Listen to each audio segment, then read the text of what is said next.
House Democrats have sent their request for President Trump's tax returns to the IRS. House Ways and Means Committee Chairman Richard Neal asked IRS Commissioner Charles Rettig for 6 years of Trump's personal and business tax information from 2013 to 2018. That includes individual tax returns and returns from 8 businesses linked to Trump. Rick Newman joins us now to discuss. Rick, why are we looking at these specific 6 years?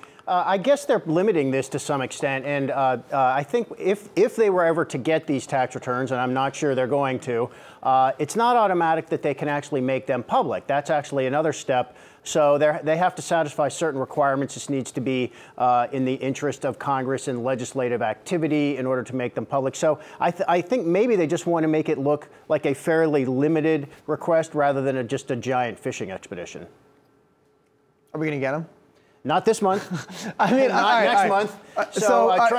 Trump is kind of acting like, oh, I'll give it some thought. Still, however, it's just a guarantee that the Treasury Secretary is going to say no, and Congress is going to have to sue, and it's going to end up in court, and it could end up at the Supreme Court. So let's take, a step back here in the history of politicians revealing their tax returns, right? So this has now become an issue for the last 3.5 years. Well, almost 4 years since Trump said he was going to run for president. We've never really seen anything substantial. Obviously, Democrats on the presidential side are lining up to say, "I'll release my tax returns." Sure.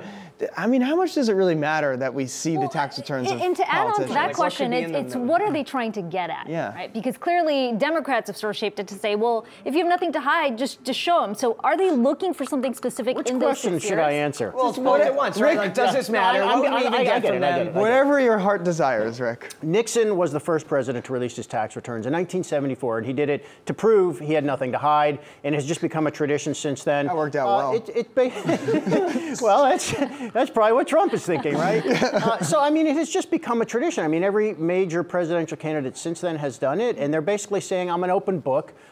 Here's who I am. Here's where I come from. I'm an ordinary citizen like you. I guess that's what they're trying to prove. It's not a requirement. Look, it's not a law, and it's not a requirement. I think Elizabeth Warren wants to make it a law. There are some people who want to make it a law. I mean, what do you guys think? I mean, I think it doesn't matter. It's silly that we're still talking about it. Nothing would come of it, even if they came out and you said, oh, wait a minute, shady accounting in this area. All right, well, add it to the pile. Well, let me ask you this. We're over it. So if you were to see Donald Trump essentially paid no taxes, let's say he claims to have an income of $300 million, but somehow pays no taxes on that. Okay. Do you think that's a matter for the public to care about? Yes. Yes. I do.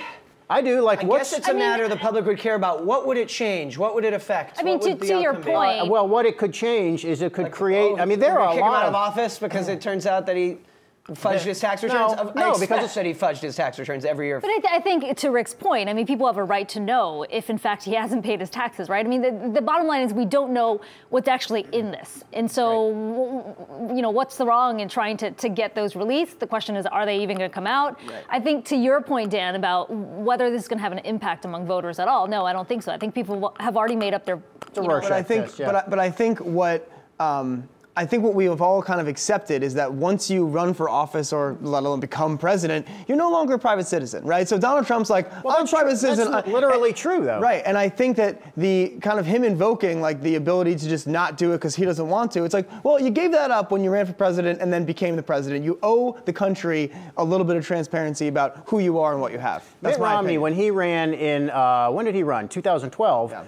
He released his tax returns. He was the richest candidate up until that time, and if I remember correctly, his effective tax rate was around 14%. And I know I went and I looked at my taxes and I said, "What's my effective tax rate?" And it's around 20%. Yeah. And he makes way more money than I do. And I remember thinking, like, why is that? Famously, the Buffett secretary. Trump undoubtedly benefits from loopholes that real estate developers get that dramatically lower their taxes. And one thing, if we can see his taxes, one thing it might lead to is closing those loopholes, which honestly, as a matter of fairness, probably would be a good idea. There are other loopholes for capital gains and private equity firms. I mean, they should be paying taxes at the same rate as ordinary workers. Yep, it's a good argument for releasing them. Thanks, Rick. Thanks, guys.